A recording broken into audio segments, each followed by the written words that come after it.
بسم اللہ الرحمن الرحیم۔ یہ پیج 46 ہے، الحقیقہ والمجاز اور المجاز اللغوی۔ یہ پہلا جو چیپٹر ہے یہ صرف انٹروڈکشن ٹائپ ہے، اس میں کوئی اتنی زیادہ چیزیں نہیں ہیں۔ حقیقت اور مجاز یہ بالکل عام سی بحث ہے۔ کوئی بھی لفظ اپنے حقیقی معنی میں استعمال ہو تو اس کو ہم کہتے ہیں حقیقت، اور کلام میں اصل حقیقت ہی ہوتا ہے۔ حتی الامکان یہی کوشش ہوگی اور یہی ہوتا ہے کہ ہم اس سے جو اس کا اصل معنی ہے وہی مراد لیں۔ مثلاً میں نے کسی کو کہا یار میں آج مارگلا ہلز میں گیا ہوا تھا ٹریل 5 پہ، تو میں نے وہاں پہ شیر دیکھا۔ تو اب جب تک میں کوئی ایسا قرینہ ذکر نہ کروں کہ جس سے یہ ہو کہ اس کی مراد شیر سے اصل والا شیر نہیں کوئی اور ہے، تو اس کو ہم اس کے اصل معنی پر ہی محمول کریں گے اور اس کو کہتے ہیں حقیقت۔ اور اگر ہم اس سے کوئی اور معنی مراد لیں جو ہمیں استعارہ یا وہ آگے آ جائے گا، یعنی کوئی ایسا معنی ہم مراد لیں جس سے ہمیں یہ سمجھ میں آ جائے کہ یار اس سے اس کا اصل والا معنی مراد نہیں بلکہ کوئی اور معنی مراد ہے۔ مثلاً میں نے کہہ دیا یار کہ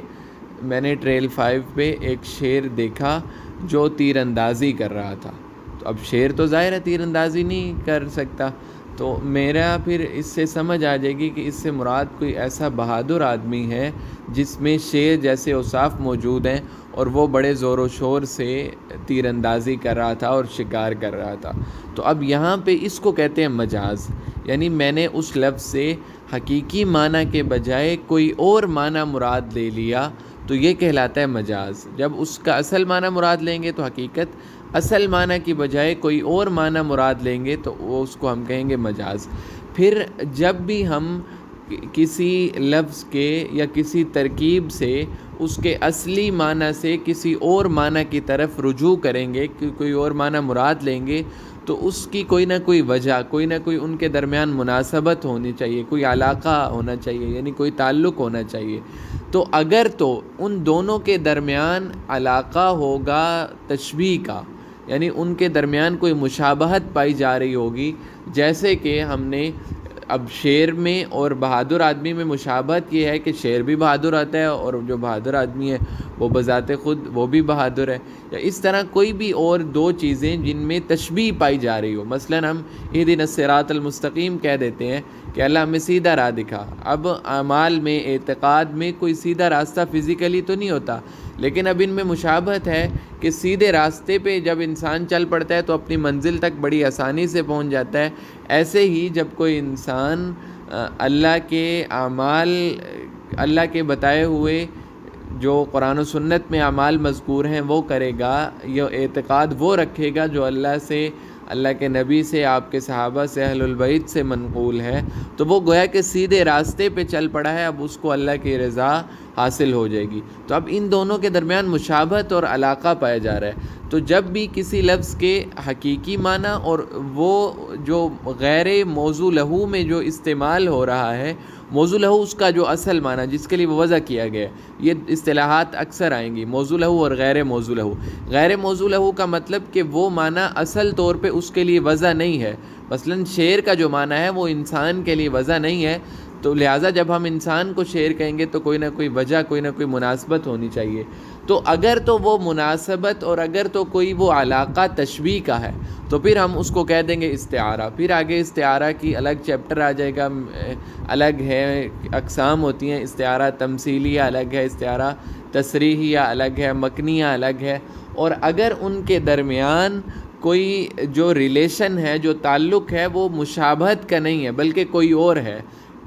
ماضی کے اعتبار سے ہے یا مضارع کے اعتبار سے ہے یا کل اور جز کا علاقہ ہے، وہ آگے تفصیل سے انشاءاللہ آپ دیکھ لیں گے، تو پھر ہم اس کو کہہ دیتے ہیں مجاز مرسل۔ تو اب یہاں پہ ہمارے کوئی جو یہ پہلا چیپٹر ہے مجاز لغوی، اس میں صرف یہی سمجھنا ہے کہ حقیقت کیا ہوتا ہے، مجاز کیا ہوتا ہے، اور ایک اوور ویو کے طور پہ کہ اگر حقیقت اور مجاز یا ایک لفظ ہے اس کے اصلی معنی اور جو اب معنی یوز ہو رہا ہے ان کے درمیان اگر کوئی علاقہ مشابہت کا ہے تو وہ استعارہ ہوگا، اور اگر کوئی علاقہ غیر تشبیہ کا ہے تو وہ مجاز مرسل ہو جائے گا۔ پھر اسی طرح کنایا آ جاتا ہے کہ ڈھکے چھپے الفاظ میں کچھ کہنا، کسی ایک لفظ بولا جائے لیکن اس سے مراد اس کا لازم معنی لیا جائے یا کوئی اور معنی مراد لیا جائے، تو یہ ساری چیزیں ہم جو ہمارا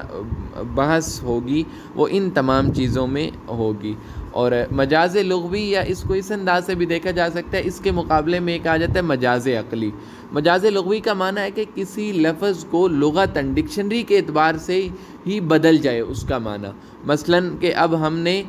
کہہ دیا کہ رأیت اسدًا یرمی، میں نے شیر کو دیکھا وہ تیر اندازی کر رہا تھا۔ اب یہاں پہ شیر سے جو مراد ہے وہ ہم انسان لے رہے ہیں، یعنی شیر کو میں نے دیکھا تیر اندازی کرتا، تو یہاں پہ شیر سے مراد ہی انسان لے لیا، گویا کہ انسان کو شیر کہہ دیا، تو یہ لغتاً ہے، یعنی اس کا جو لفظ ہے وہی بالکل اس کی مراد ہی چینج ہوگی۔ اور بعض اوقات صرف عقلاً ہوتا ہے، مثلاً ہم کہہ دیتے ہیں شفا الطبیب المریض،